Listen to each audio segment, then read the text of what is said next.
Хэрвээ чамд ямар ч авяас байхгүй мөртлөө амьдралыг чинь бүрэн өөрчилж чадах бүжгийн тайзан дээр гарчвал яах вэ? Фужита Татара бол зориггүй, өөртөө итгэлгүй, ичимхий дунд сургуулийн хүү. Нэг өдөр мэрэгжлийн бүжигчин Сенгоку Канаме түүнийг анзаарч санамсгүй шахуу бүжгийн студид дагуулж орно. Эхэндээ Татараад бүх зүйл хэцүү санагдана. Бусдыг гүйцэж чадахгүй, алхмуудаа ойлгох гэж зовж өөрийгөө үргэлж илүүдсэн мэт мэднэ.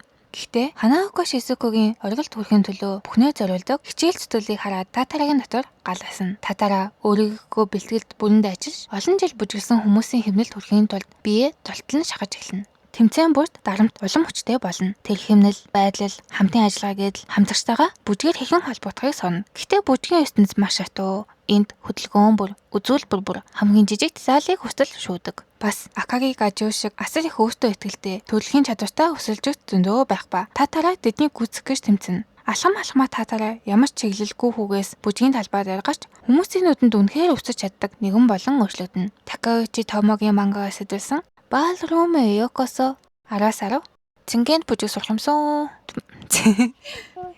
Өдөр бүр нэг аним.